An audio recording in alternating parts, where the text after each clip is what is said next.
Uyg'ur yozuvchisi Jaloliddin Bahramning Şinjan Xalq nashriyati tarafidan nashr qilingan Omad va Ofat nomli romani. Bu roman Biliqut şirkatida ovozga ilinib, Biliqut to'g'rida anlatildi. Aba Bekri xo'shalliqida kecha-ichimi tuzuk uxlayolmadi. U damdum ko'z uyquga ketdi-yu. Yana lappidi echib, po'kiniga besib yotgan Go'harga qaraydi. Yoki jo'lib varqirab turib ketadi. Tushida yiliqi Go'harni kimlardir bulab elib mang'idak. Aba Bekri bo'lsa, ularni qo'lab, bir yoqdan yig'lab, "Sizlar Go'harimni berib etinglar, u meni jannatga opirdi" deb varqirayotgandak. Chiqilib, uxlasin, uxlamasin, jo'ylamasin, har holda sog'-salomat tongni atqizib oldi. Go'harning xosiyati nima? Qo'rsqining oshmaganligini zodili bilolmadi. Shundaqdimi, atiganlik noshta tanning kapolati degan aqidani o'ylab, bir parcha qattiq nonni so'g'uq chilab yeb oldi. Orqadan kartada birini kekirib o'rnidan turdi. O derhal O'smarxon jannat ne'matlari oshxonasiga berib, qadrdonning kelmaganligini bilishi kerak. U qancha tez yo'qolsa, uy, mol-mulk shuncha tez uning ilkiga o'tdi-da. Apla. Shundoq aldirashchilikda ishik qilgan kimdir? Tazimi bir. Aba Bekri Nelin paypaqqa o'rib olgan ikki Go'harni qo'ydigan yer topolmay, tomdagi chashqon to'yishkiga tiqib, uning ustidan yirtiq paypaqdan birini kapladi. Bilqut xazinasidan berib ishikni ochdi. Lekin o'zining ikki qadam orqaga dojig'anligini sezmay qoldi. Uning oldida ko'zlaridan dahshatli chiqim chiqib turgan Mehribon turardi. Uning pokiz ruxsaridan odam tili aymangidek bir xil suri yelinjaydi. Xuddi ishtamga chiqqan ko'ngilga ayon bo'lgandek, bu posiq bandining poskinitini so'z titirdi. O'zini gachilishib, ko'zlari g'ilib oladi. Attigandila kep qopsizg'o. Hey, imonsiz kafir! Dunyoda o'limning borligini unutib qoldingmi? Mehribon dadisini tunji qitim salladi va o'yni ichiga qadam oldi. Sen Xudodan qo'rqmangsa? Sen bu ikki musulmon pushtidan to'ralgan bu. Sening niyating imonchi yomon. Qandoq ota o'z farzandiga, ojiz bir qiziga ig'ir bo'y mazmunaga zahar ichirib, qizining uyini bulaydi. Mehribon öykürme kızım, öykürme. Öyle sözü şeyle.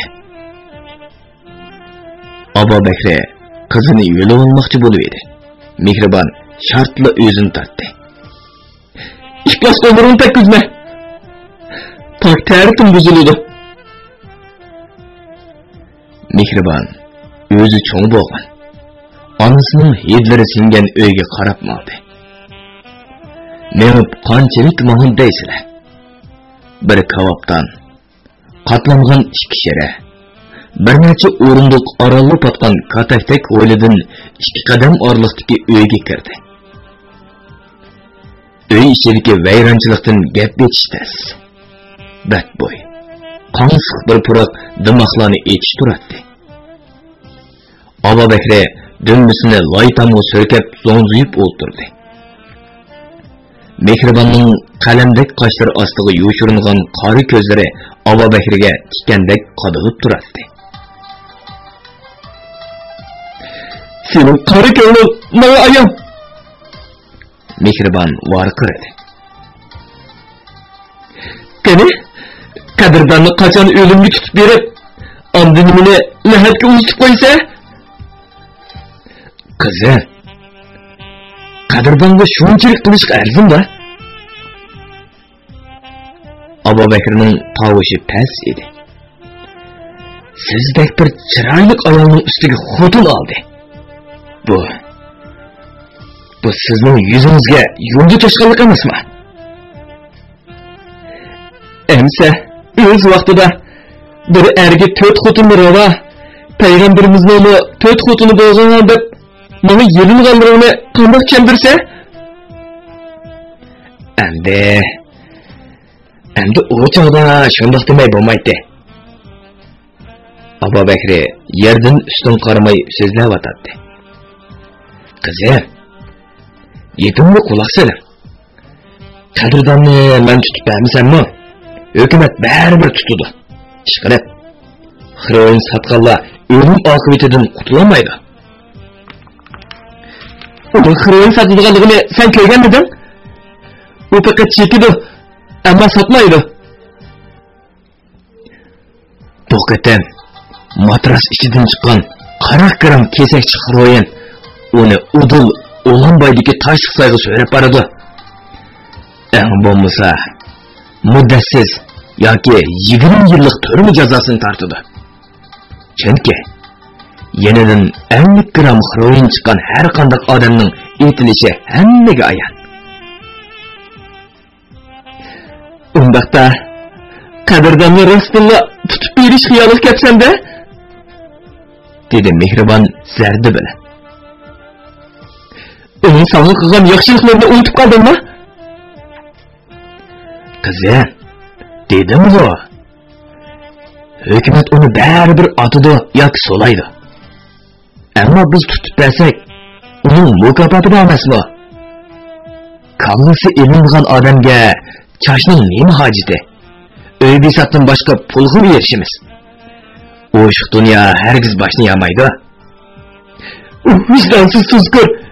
Senindek qorniyat odam yo'q. Mehribon o'rnidan turdi.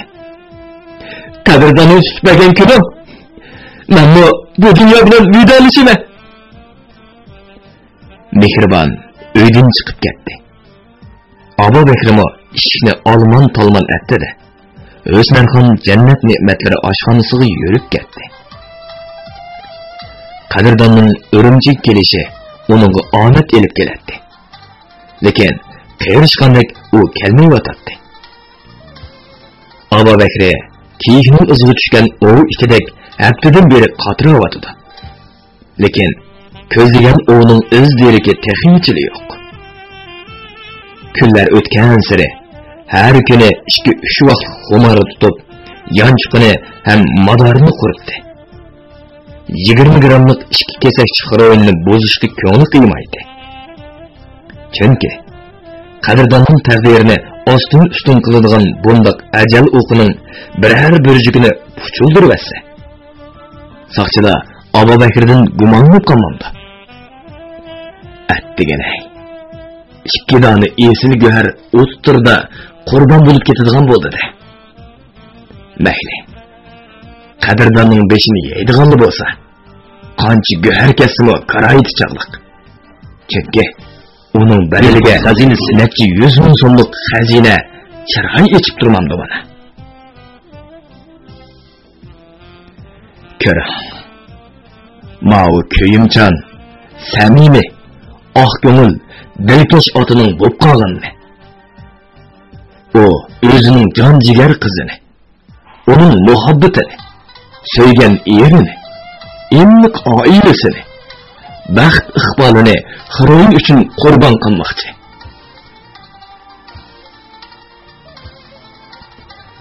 Qadrdonning hayot fojiasini keltirib chiqaradigan 2 kallik xiroin Abu Bakrning qo'ynida yotganiga 13 kun bo'ldi. U bugunmi O'smarxon jannat ne'matlari oshxonasiga tinglab maqdi. Agar qadrdon kelib qolsa, 1-2 kunga qolmay mehribonning peshiga keladi. Elimo u o'zi yaxshi ko'rgan xotinni sevginib o'lay degandi. Ammo u kelgan hamon 2 kallik xiroinni topshirib soqchilarni boshlab kelish kerak. Abu Bakri shirin lazzat xiyollar bilan O'smarxon jannat ne'matlari oshxonasiga yetib keldi. U o'tgandek biror kimdan so'rab, qadrdonning kelgan-kelmaganligini bilmoqchi bo'lib turishi. qip-qizil bir taksi oshxona oldida to'xtadi. Abu Bakrning ko'ngli to'ygandek o'zini darhol stolbining daldisiga elishi. Taksidan qadrdon tushdi. Ondan Zulay ana degenicha qo'lidagi so'mkani tashlab etib, Husnarixonni quchoqladi. Bu chog'da Asad Arvoh qadrdonlar taksining orqa sandig'idagi chiroyli chekilgan sovg'atliq ikki gelanni yerga erishdi. Yuragining selishi o'ziga olinayotgan Abu Bakr asta orqaga chekindi. U bir besib, ikki besib yo'lning u chetiga o'tibla ko'cha avtobusiga chiqib oldi. O'g'rining yuragi po'k-po'k degandek, bir kim uni tutib oldigandek atrofiga, hamma yo'lovchilarga xudiksinib qaraydi. Hozir texi shu vaqti bo'lmadi.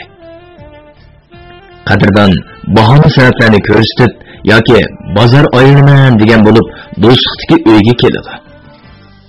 Uning uyga kirib ketganligini ko'rgandan keyin soqchini boshlab kelish kerak. To'g'ri.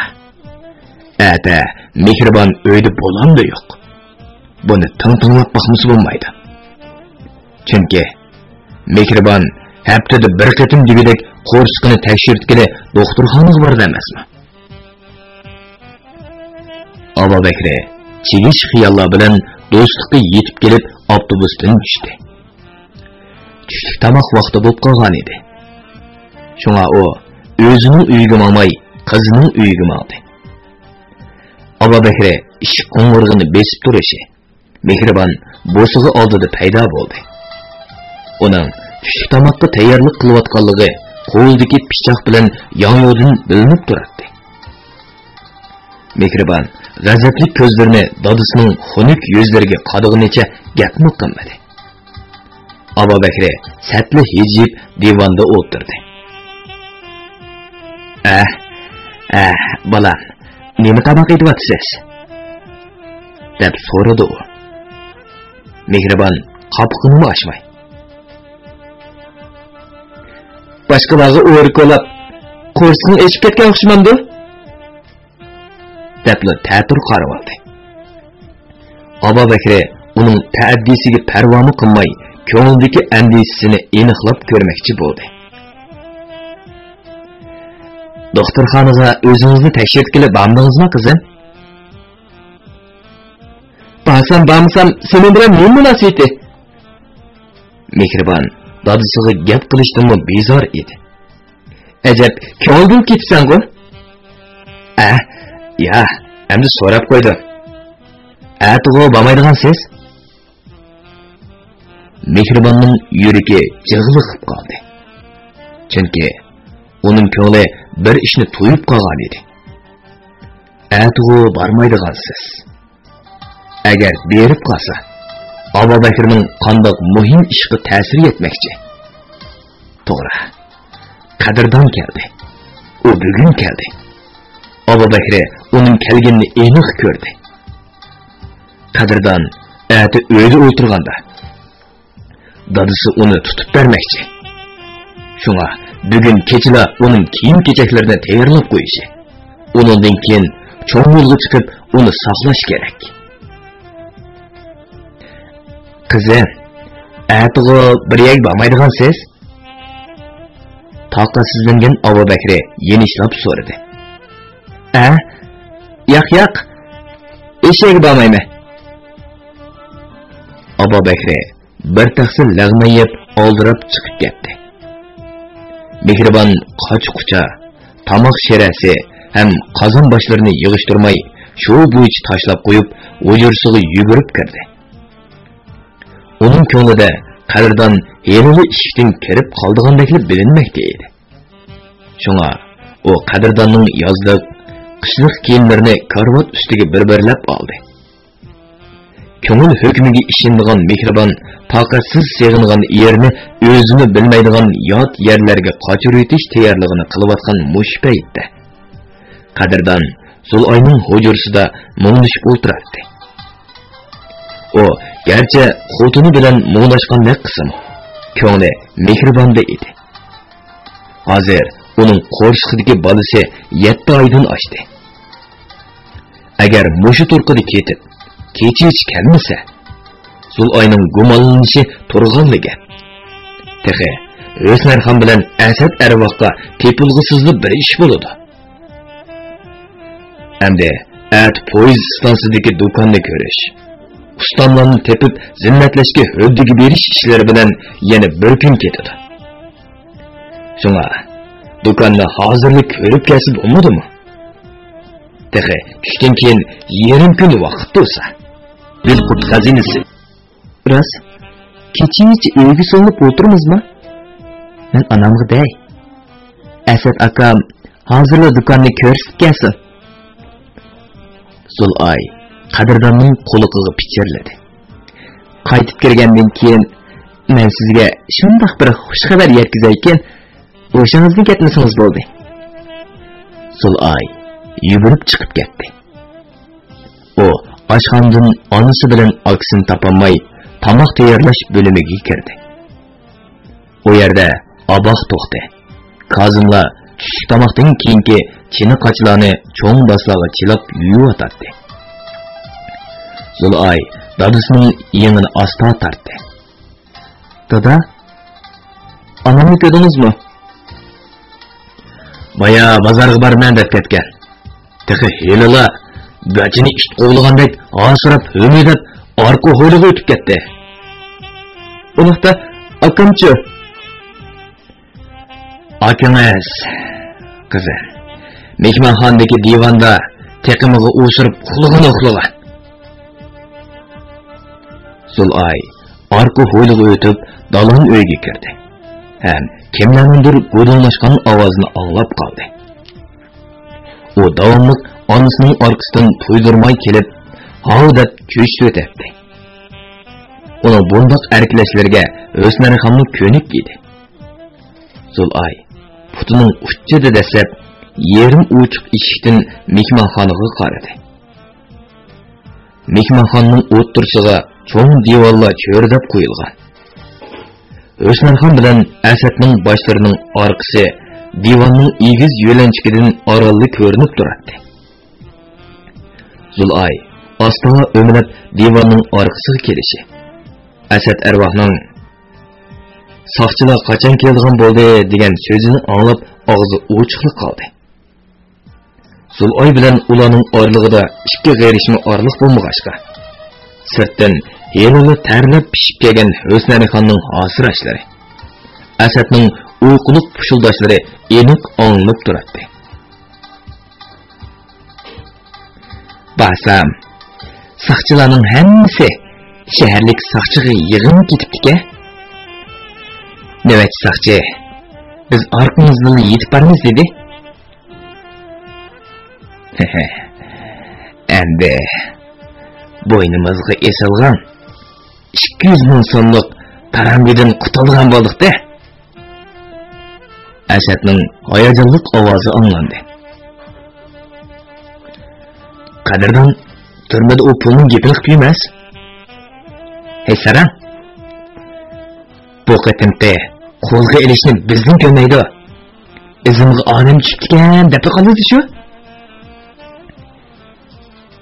U yoqdan kelib bo'g'icha bu yoqdan tutilgan bo'ldi-da. Shunda qilmasak, Zuhurgasiya cho'qim ish terib qo'ydi. O'tganki gapini anglagansan? Aylanib, yiqilib tushib tasli qoldim. Dedi O'smarxon. Aras. Uning so'mkisiga qanchalik bir narsa oldi? İki qatim etilishga loyiq. Qo'rqqanidan varqirib yetishga tasli qolgan Zul'ay darhol og'zini tutib oldi. 100 gram mal, gerçi 30 ming so'm bo'lsa-mu, ammo qadrdon degan munofiqning o'limiga arziydi. Elliqi O'smarxon dimiqini qoqdi. Men aşı hezrekten yengilgan xotinmi?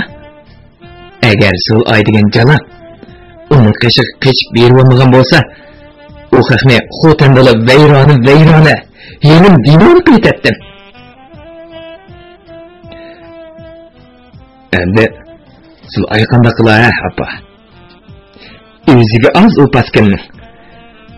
Bu qatam qadrdon degan shouchidan o'zim kesilib qutulmasak 200 ming so'm pul ham zo'r gasiya xavfidan qutulolmaymiz.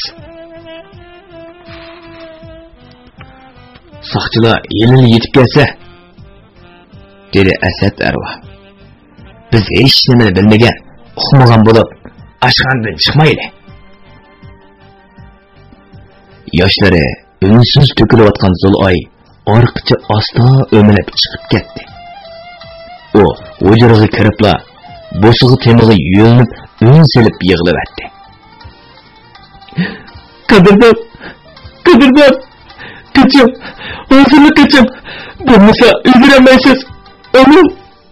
Ona soqchi sizni chaqibdi. Zodim nima ish bo'ldi? Qadrdon o'rnidan turib ketdi. Endi qaraq gap qilma. Tez bunu soqchilar yo'lda kelyapti. Biz qopqonga tushibmiz. Sizda oshxona ichib berma deb oldab akilib bizni tutib demoqchiganda Qadrdonning to'm qoshlari bir yerga yig'ildi. Mushtumlari shang tugildi. Anamni qarniyat munofiqlar. Anamni taloq, senni taloq, o'qishdinglar, hamma taloq. Qadrdon so'mkisini murisiga tashlaganicha chiqib ketdi. Put-qo'llari dir-dir titrab turgan Zulay erining orqasidan yugurmoqchi bo'ldi-yu. Misqalchi madori qolmagan oyoqlarini yo'tkayolmay, orqa-orqadan quruq ho' bo'lib, maydisini tutqunicha bo'sig'ili yiqildi. Va "Jenim bolam, xavrimni dadamga yetkazolmadim" dedi-da, o'shidan ketdi. Bu chog'da Qadrdon tushgan taksi O'smarxon Jannat ne'matlari oshxonasi ham musofirlar mehmonxonasi atroflaridan tezlikda g'oyib bo'ldi. U do'stlik rayoniga kelmay turib taksidan tushdi-da, paskina patqoq yo'llarni aylanib xalta ko'chaga chiqdi. Qadrdon o'ylig'i kira-kirmayla birovlarning jannat hidlari burniga urildi. U titragan qo'llari bilan eshik qo'ng'irog'i knopkasini bosdi. Bu sırada perişli simasından endiz ağan bir hör göründü. Kurup deryası vadalarda etildiğen babuni göledek mulayim, çöçeklerde medihlengen sevredek nazuk, anı sütüdek pak moşunda kızdın yeni bir moşu pani alemde bağımıdı. Bolsun o bola, ama mihriban kızdek kemsiz, sevircan, eriga addasiz vafodor. Vujudidagi Allah ato qilgan barliq kuch-quvvatini, mehr muhabbatini, saxovat ham shafoatlarini eriga atgan bundoq notuvon miskinni yetti jannat bo'stonlaridan topmoq basli mushkul. Qara. Uning qiyomdek to'kilayotgan yosh taramlari uni bahor yomg'iri suyib tomchilayotgan g'unchiga o'xshatib qo'ygan edi. Qadrdonning kelkundek yomg'irib ketgan yoshlari ko'zlarini tutash manon pardasiga o'rib olgan edi. Mehribon, Qadrdon. Naq bo'sig'ining o'zidila ular bir-birining bag'riga singib ketdi. Ularning bir-biridan ayrilg'isi yo'q. Mangu mushundoq. Ras. Tangla qiyomatgacha mushundoq holda uyib qolg'isi keldi. Qadrdon Mehribonning mo'rillaridan quchoqlab divanda o'ltirg'izdi. Ham uning quliqiga asta shivirladi. Sizga xush xabar. Dilqut xazinasi Zulayni taloq qildi. Basma? Mehribon erining ko'kirgiga asta bosh qo'ydi. Hech ishongim kelmayotdi. Endi siz menga ta'alluq qilib qoldingizmi? Nima ishqandi? Qadrdon O'smarxon bilan Asad arvohning qo'rg'on qopqonlari to'g'riliq so'zlab berishi. Mehribonning beshi birdamda chiroyli ko'ksiga egildi. Ham qaytadan yig'lavatdi. Mehribon, xo'shal bo'lmasdan yig'layapsiz-ku. Menimi taloq qilib etishingizni qo'rqyapman. Bu nima deysiz? Mehribon, dadisi Abu Bakrning 3 oydan beri qilgan zo'rlik zo'mbuluqlari, hatto o'ziga uyqu dorisi ichirib, behushlantirib bo'lgandan keyin o'jirni bir kecha aqtirib, elib chiqib ketgan narsasi. Hozir o 40 gram heroinni saqchilarga topshirib berib, qadrdonni tutib bermoqchi bo'layotganligini aniq so'zlab berdi.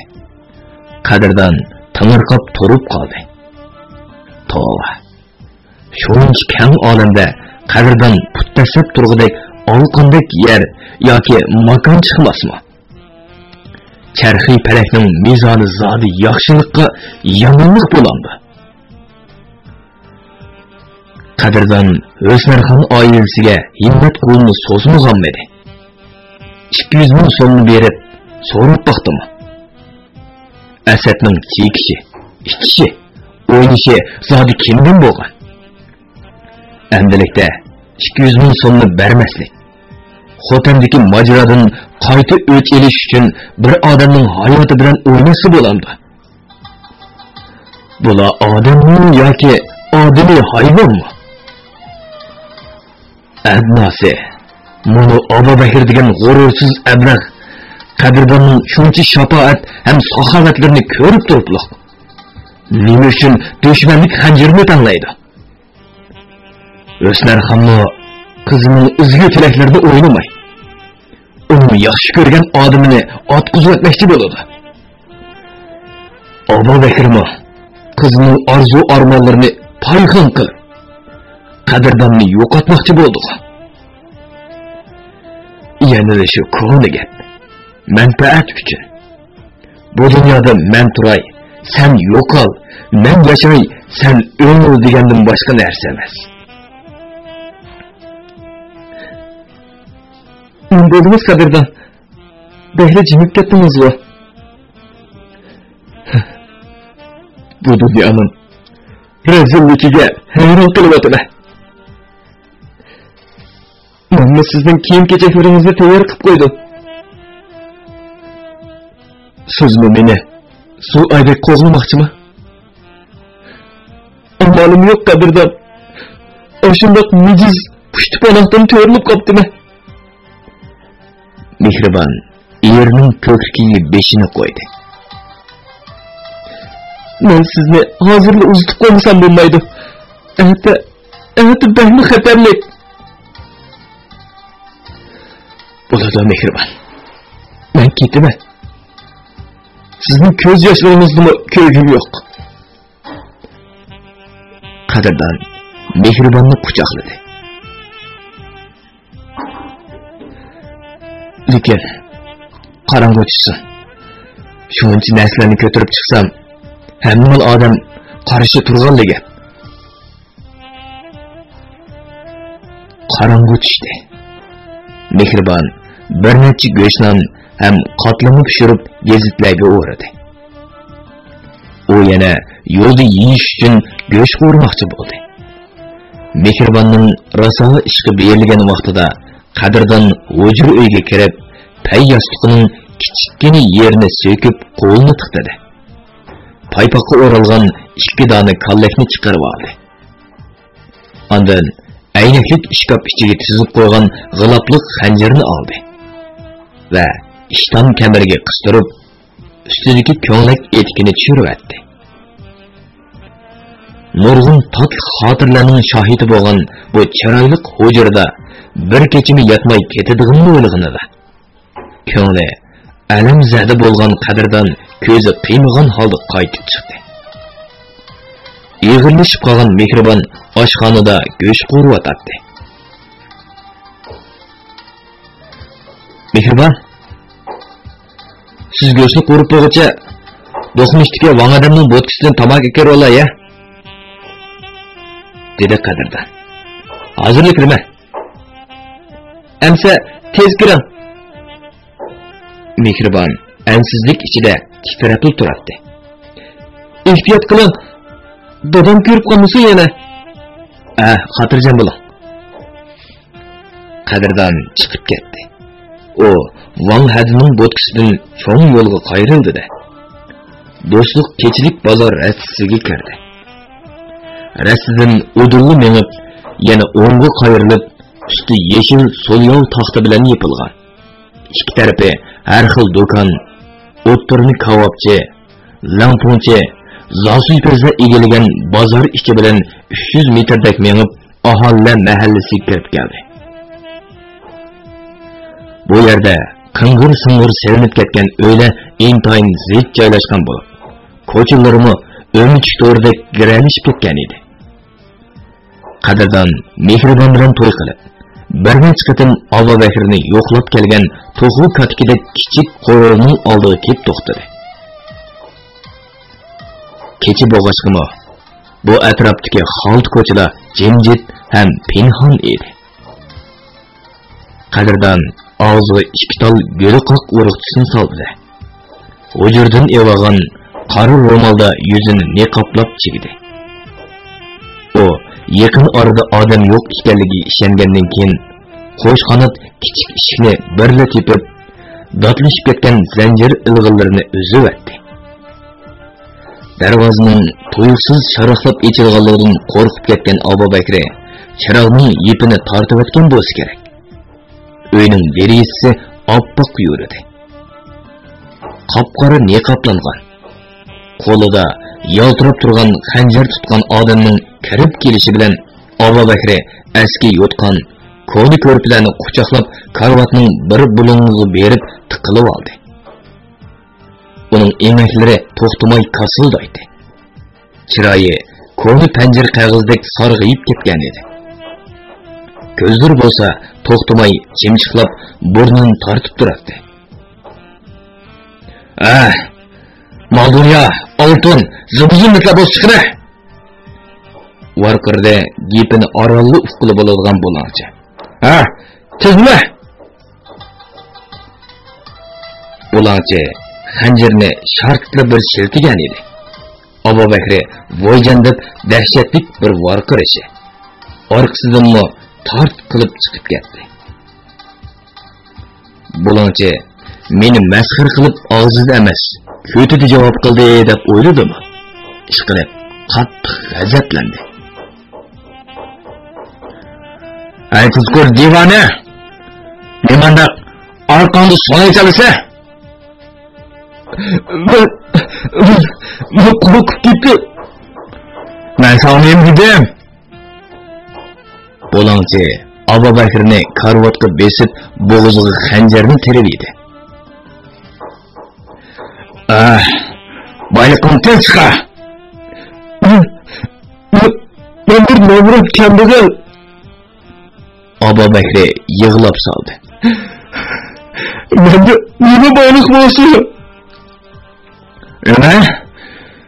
Senda hech nima yo'qmi? Qadrdon Abu Bakrning 4 qatlab beshiga qo'ygan chopinni birli qiqishtirib edi. Karvat ustiga paypoqqa yo'galgan ikki kallik bir nima tushdi. Bulanchi uni oldirmay echib ko'rdi. Purab baqdi. Tilini tekkizib tükürib etdi. Ammo uning ko'zi Abu Bakrda edi. Bu nima?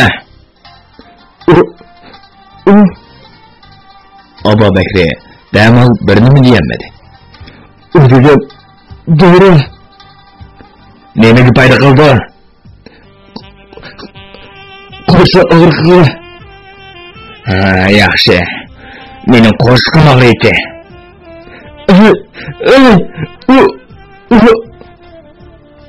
Abu Bakr mitchil yig'ladi. Bugun Oqtamaka. Oqtamaka degan nima bu? Qizim. Xo'yin degan qimmat narsa bo'lsa, yana men kambag'al deysan? Qog'in chiqira. Bo'lmasa kallani kesib, o'rmonga esib qo'yma. Lekin bo'ladi. Buni o'ldirmagan. Neden? Kızım. Çekiş üçün uğurdun mu? Kıyır bence.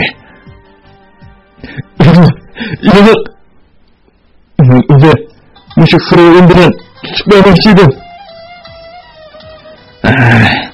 Şuna kızım bu uyku doğrusu içirip ölüp terlesi bilen karım da bakıken de. Abu Bekir'e çöçüp segekleşti. Siz. Kadirdan beşideki niqabını elip taşlışı. Abu Bekir'nin dönmesi tam o göppüzü tegip zokkıdı odunu kurdu hazinesi. Kadirdan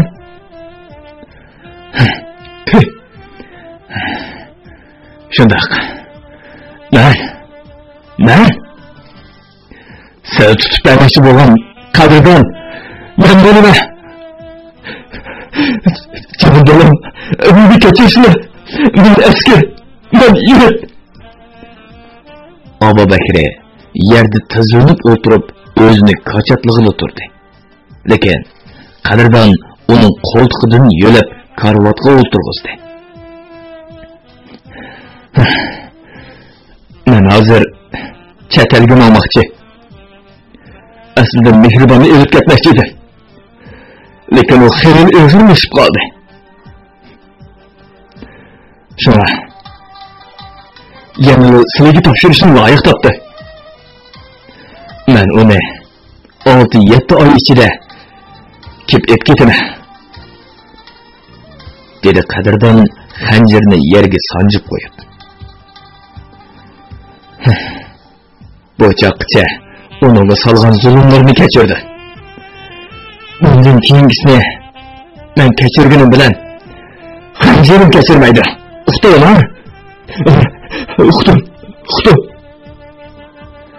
Ben Mihriban'a uy xirajit üçün 500 so'm berdim. Qalğın nesli berdilar. Ben Abu Bekir'nin gözleri çimçiklap ketdi. Bu Kadirdan ishkikarlik xiroyinni qo'liga ilib Abu Bekir'ga tutqizdi. Ondan onun gözleriga mıhtek qadaldi. Bu ishkikarlik xiroyin arzon satsila 12 ming, bo'lmasa 16 ming so'm bo'ladi. Sizlar buning hisobini obdan qildilar. Xo'sh. Birini setep ovqatga dasmoy qilsalar. Yana birinin qilmaydi. Lekin Mehribanni taniki qo'yilgan, pul toptab zo'rlik so'mbulik qilgan ishni hargiz qilmaylar. Men o'yla. Yanıla Mehribanni sizlarga topshirishni loyiq topdi. Sizlar baribir ota. Lekin burun qilgan ishlarini o'zlariga saboq qilsalar, agar yanıla konu qo'ylarini davom qilsalar, rost gapni deb qo'yay. Senini bu o'zlashda oldi orqamga qarab o'tirmayman. Kadirdan orqasiga qaramay chiqib ketdi. 23-bob. Qizil Yulg'un mehmonxonasining oldi odam qaynimiga aylangan edi. Saqchilar qizil lentalarni tortib, piyodalar yo'lni butunlay to'sib o'tkazgan. O'tgan kechganda aylanib mengatdi. Rangdor qishlar naqsh shaklida tizilgan piyodalar yo'lida yosh bir yigit dön yotadi. Uning burun, eg'iz, quloqlaridan etilib chiqqan qon yenidagi simut eriqqa saqib ketib qolgan edi. Odamlar bir-birini ittirishib, ham bo'yinlarini so'zishib jasadga qarashatdi. Ba'zilar osmon baxti bo'lishib, o'zini 4-qavatdan tashlabdi deyishib binoga qarashatdi. Ani shundoq qistonchilik ichida bo'ta ko'z, qop-qora qosh, kirpiklari oppoq yuzini texmi echiyotgan g'uncha bo'y bir qiz 4-5 oylik bo'lgan bo'liruqqina bir o'g'il bolani ko'tarib olgan bo'lib, uni yigitining jasadiga qiziqsinib qaramoqda edi. Bu asnoda olrang yolpi yuzlari tarlashdan esilib ketgan kelangsiz bir xotin to'siqning ichiga kiraman deb soqchilar bilan varqirashmoqda edi. Uning qishidagi chiroyliqqina yana bir qizmo soqchilarga yelinmoqda edi. Uning yuzidagi qo'ng'ir dog'lardi. O'bballi ko'tarilib qolgan qo'rsqidan eg'ir bo'yligi bilinib turardi. Meni kirgizayapmi? U mening akam bo'ladi. Ismi Asal. Canımın günü sakçı balam, dedi kelangsiz ayol. Ben o'lgan yigitning onasi bo'laman. Ismim Arxon. Bola ko'tarib olgan qiz to'p orasidan orolga chiqib, Qizil Yulg'un mehmonxonasining hovlisiga kirib, ondan 3-qavat 308-yotoq eshikni chekdi. İçinden 25-26 yaşlar çağımızdaki bir yigit işini açtı. Siz Mihriban bolamsiz? Deb so'radi. Ondan Mihribanni divanga taklif qildi. Ben Qadrdonga ham telefon qilay deb turdim. Aslida sizni atiganda bordi degan edi. Mana soat 11 bo'lay dedi. Soqchilar o'tadigan yo'ldan to'sib, odamlarni o'tkazmagachga sen hayol bo'lib qolding. Jasadni yeb ketibdimi? Yo'q, yotdi. Bir kimga ziyonkashlik qilsa, ashundoq badal to'laydigan gap. Dedi yigit tamaki tutashtirib etib. O adash, bu qatim xotinni Guangzhouda turmaga solib etib, o'zi Xinjiangga oxirat ketibdi. Uxroyinni uyga aparish xatarli deb o'ylaganmi? Mushu mehmonxonaning ayrim yotoqi tushibdi. Lekin Guangzhoudan bir kim Xinjiangdagi soqchi o'rinlariga xabar qilgan bo'lish kerak. Soqchilar yotoqqa bostirib kirgan aman, u adash derizdan o'zini tashlabdi. Xroyin degan bu bir nima nurg'un odamning beshiga chiqdi. Dedi Mehriban xursandgan holda. Bir ko'nib qolgan odam zodil tashlanmaydi-ki. Voy, gap bilan bo'lib ketib, o'zini tanishtirishni unutibdi. Yigit tamakisining ko'lini qaqib etib, ko'lib qo'ydi. Guangzhouda Qadrdon bilan raqchilik qilamiz. Ismim Munirdir. O'zim g'oljilik. Bu qatim Qadrdon ayolim bilan balamni o'z ko'zim bilan ko'rib kelmasang ranjiyman degashga siz uchunla bir kunim o'ldi.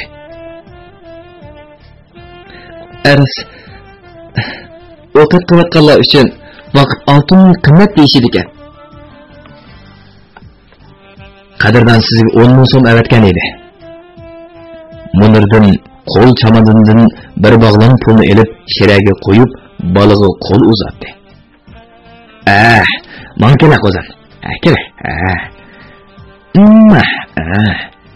Seni qo'limga elib söyledim desem, dadang cho'qim yig'laydi. Munirdan bo'diri chash, oq to'qash yuzlik, qo'shma qoshliq balini ko'tarib, yotoqni bir aylantirdi. Buni maxsus sana avatdi adash deb so'ngkisidan bir cho'ng suluv xaltini sug'urib oldi. Mehriban, bu yigitning ismi nima? Qaysar. Bo'lsa, dadistek qaysar odam bo'lsin deb shunday qo'yib qo'ygan. Bah. Menliksimki. Haqiqatan Qadrdon qoldi nimada? Xotin padista deganda jigir bor yetim. Qaysar bir yosh kirdimi? Nadikini endi 5 oylik bo'ldi. Qadrdondek Görüy adam boğadak. Qarаңа. Көз tegmisi. Bir yaşlık balının bəslima bonchilik bo'lmas. Mehribon balın qo'liga elishi. Munirdan qo'ldagi cho'ng sulyo xaltın sundi. Lekin Mehribon xijil bo'lib qo'l sunamagan edi. Munirdan kulib ketdi. Voy, mening G'o'ljida 2 yoshlik o'g'lim bor, dedi Munirdan kulib. Qadirdan ishkimiz bozorga chiqib o'xshash oldik. Uning ichida tatliq turim, ondan boshqa o'yinchiqlar bor. Qani sana. Bu 10 ming so'mni darhol bir yerga silib eling. Mana pul lozim emasdi. Oldingi qatim bergan pullarimi ko'p hashlanmadi. O'zi salomat bo'lsin.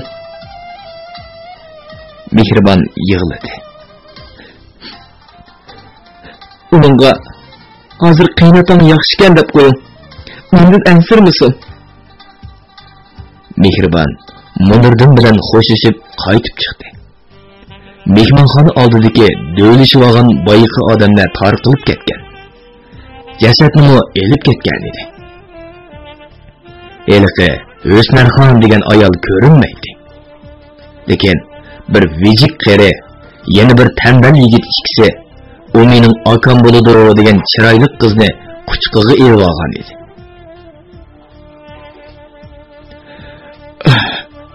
Kızım Zulay, canım kızım Zulay. Qeri vijik odam yig'lamsirab varqirdi. Ko'zimni ochqina, seni mushu olga tushirib qo'ygani o'sha Azazil onam. Abaqqa, darhol taksiga sinib ep ketayli. Zulayni xumar tutib ketdi, dedi tembel yigit Kazım. O okulni sanmag'icha pek azoblanib ketdi. Demisimi o, eliqi chiroyli qizning og'zidan oppoq ko'pik qaynab, qattiq silkinmoqda edi. O har qatim chipirlaganda do'msiyib qolgan qo'rsqi ko'rinib qoladi. Mehribon yo'lda ketib etib, tuyuqsizda to'xtab qoldi. Chunki Qadirdandan anglagan O'smarxon, Abbas To'xti, Zulay degan ismlar uningga bakli tonish edi. Oqko'ngil Mehribon ketib etib, asta shivirladi. Bichara qiz. Qadirdandan ayrilgandan keyin dardga chidamay shu yomon ishni o'rganyapti-da. O'ras. Qadirdan uning homildorligini bilmam degandi. Bir parça xat yezib tayyor qilib qo'ysam, Munirdan qaytganda og'ash kessa bo'ladak. Biliq şirketi ovozga ilinib, Biliq to'rda anlatılayotgan Uyg'ur yozuvchisi Jaloliddin Bahramning Shinjong xalq nashriyoti tarafidan nashr qilingan Omad va Ofat nomli romanini bugun bu yergacha anglatdik. Davomini ertadagi anlatishimizda davomli anlatamiz. Bu roman Shinjongning har qaysi joylaridagi Shinxo kitobxonalarida sotildi. Do'stlarning setib olib, saqlab qo'yishini tavsiya qilamiz.